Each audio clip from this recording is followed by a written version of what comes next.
बिस्मिल्लाहिर्रहमानिर्रहीम, अस्सलाम वालेकुम। मैं हूं इशाल, आप देख रहे हैं मेरा यूट्यूब और फेसबुक चैनल। पिछले कुछ दिनों से 9 मई केसेस में तेज़ी लाई जा रही थी। 9 मई केसेस को की जो हेयरिंग्स हैं, ट्रायल्स हैं, उनको तेज़ किया जा रहा था और इमरान खान साहब से भी माफ़ी के मुतालबात किए जा रहे थे कि माफ़ी मांगो, माफ़ी मांगो। इमरान खान साहब ने बारहा कहा कि मैं माफ़ी किस चीज़ की मांगूँ, और कल भी खान साहब का जो एक ज़बरदस्त किस्म का पैगाम आया जिसमें खान साहब ने क्लियरली कहा मैं माफ़ी नहीं मांगूंगा। माफ़ी वो मांगे जिन्होंने CCTV फुटेज चुराई, जिन्हें 9 मई का फ़ायदा हुआ, जिन्होंने 9 मई करवाया, वो माफ़ी मांगे। हम किस चीज़ की माफ़ी मांगे? ज्यादती हमारे साथ हुई, जुल्म हमारे साथ हुआ, बेगुनाह हमारी औरतों को, बच्चों को जेलों में रखा, उन्हें बेगुनाह सजाएं दी। हम किस चीज़ की माफ़ी मांगे? तो माफ़ी आप मांगे जिन्होंने 9 मई करवाया, जिन्होंने CCTV फुटेज चुराई। ठीक है। उसके बाद खान साहब ने कहा कि मैं कभी भी यजीद के सामने नहीं झुकूंगा। खान साहब को बरहा ऑफर्स की गई, डील की, उन्हें खामोश रहने का कहा गया, उनको कहा गया बनी गाला चले जाएं, नतिया गली चले जाएं, 3 साल के लिए खामोश हो जाएं। लेकिन खान साहब ने कहा कि मैं 3 साल तो क्या 3 मिनट भी यजीद के खिलाफ खामोश नहीं रहूंगा। और जुल्म के खिलाफ क्यों खामोश रहें भला? क्यों यजीद की हुकूमत में? तो यजीद को गुस्सा आ गया। यजीद ने आज पहला गुस्सा अपना निकाला। उसने कहा कि 9 मई केसेस में इनको सजाएं दो, इनको डालो जेलों में डालो, इनको बस साइड करो। PTI को मजीद कमज़ोर करने के लिए PTI के एक MNA को आज 10 साल कैद की सज़ा सुनाएगी। 11 वर्कर्स को भी 10-10 साल की कैद की सज़ाएं सुनाई गई हैं। अब आप पहले ये PTI MNA इनकी वीडियो देखिए पहले, फिर उसके बाद बात करते हैं। ये वीडियो देखिए। दुनिया जाकर प्राइम मिनिस्टर साहब कहते हैं कि मैं गया जनाब वाला उधर जापान, वहां पे एक कारखाने से आवाज आ रही थी चू चू चू, कहता इस तरह मुल्क तरक्की करते। अब भाई चू चू से तरक्की नहीं होती। उन्होंने अपने R&D पे बजट लगाया अरबों डॉलर का। वो जी, ये है अब्दुल लतीफ़ चित्राली साहब। ये PTI के साबिक MPA भी हैं और सिटिंग MNA हैं। इनको 10 साल कैद की सज़ा सुनाई गई है और इनको फौरी तौर पर गिरफ्तार कर लिया गया है। अब आप देखें कि ये आने वाले दिनों में भी मज़ीद कुछ ऐसे फैसले होंगे जिससे अवाम में, पाकिस्तान तहरीक इंसाफ में मायूसी फैलाने की एक कोशिश की जाएगी, और जिसमें मखसूस नशिस्तों का केस है और 9 मई केसेस हैं। 9 मई केसेस में ये हर हाल में सजाएं सुनाएंगे।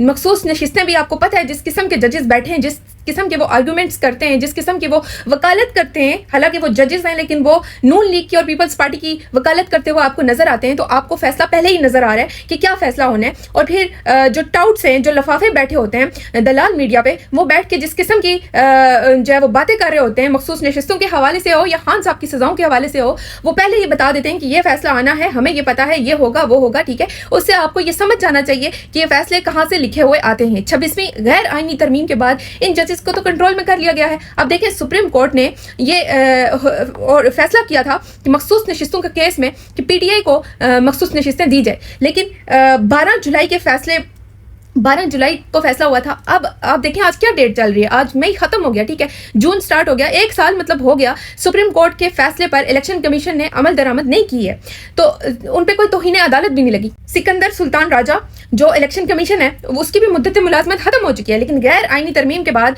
ये यहाँ पे बैठे हुए हैं, गैर आईनी तौर पर, गैर कानूनी तौर पर ये बैठे हुए हैं और ये बैठे रहेंगे।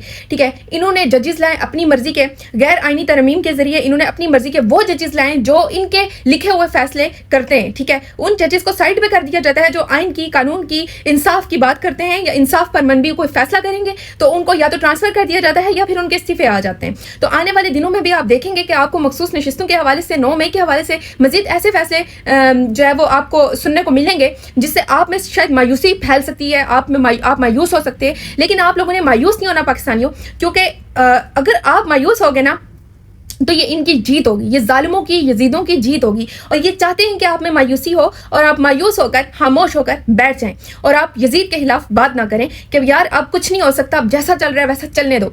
आपने खान साहब की एक बात हमेशा याद रखनी है कि आपने हार कभी नहीं माननी, आपने लड़ना है। आप खान साहब की ये वीडियो देखें, अगर आप डिमोटिवेट हो ना, आप खान साहब की ये वीडियो देखें या आप खान साहब की ये अल्फाज सुने। आपका कप्तान जब तक उसके अंदर खून है वो खड़ा है, आखिरी गेंद तक लड़ने वाला कैप्टन है आपका। हार मानने का सवाल पैदा ही नहीं होता।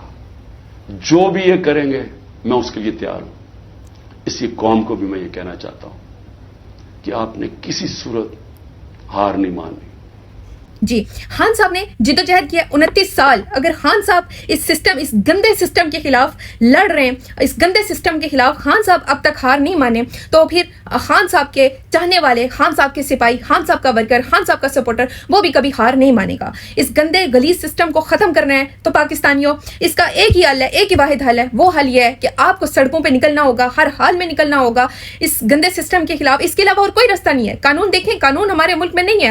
ہمارے ملک کا قانون اس وقت ختم ہے، ٹھیک ہے، غلیظ قانون ہے. ادھر کوئی سسٹم نہیں ہے، انصاف کا نظام نہیں ہے. تو ایسی صورت میں ہمارے پاس ایک ہی راستہ بچتا ہے، وہ یہ ہے کہ سڑکوں پر نکل کر اپنے ملک کا فیصلہ کریں اور آئین اور قانون پر منبی ایک نیا نظام کی بنیاد رکھیں.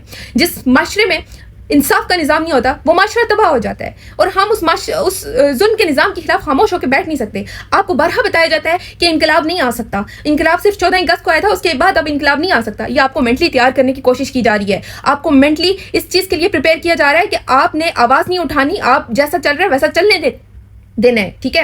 اس چیز کے لیے آپ کو تیار کیا جا رہا ہے. اب آپ دیکھنا یہ ہے کہ الیکشن کمیشن جو ہے اس پر توہین عدالت لگنی ہوتی تو لگ چکی ہوتی. 1 سال ہو چکا ہے سپریم کورٹ کے فیصلے کو، اور الیکشن کمیشن اب تک مخصوص نشستیں پی ٹی آئی کو نہیں دی ہیں. لیکن آپ دیکھنا ہے کہ عبداللطیف چترالی کو فوری طور پر ڈی سیٹ کیا جاتا ہے، فوری طور پر اپنی ویب سائٹ پر اپلوڈ کیا جاتا ہے، اور فوری طور پر یہ پیغام جو ہے وہ اسمبلی میں بھیجا جاتا ہے، یا کیا معاملات بنائے جاتے ہیں یہ دیکھنا ہوگا.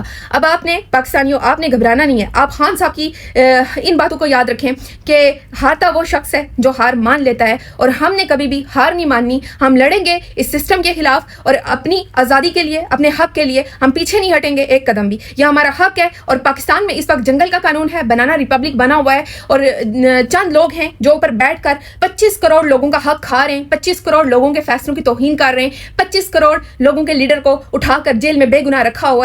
اس ملک میں آئین قانون ہوتا تو یہ سب نہ ہوتا. اب تک کے لیے اتنا ہی. پاکستان زندہ باد. عمران خان زندہ باد.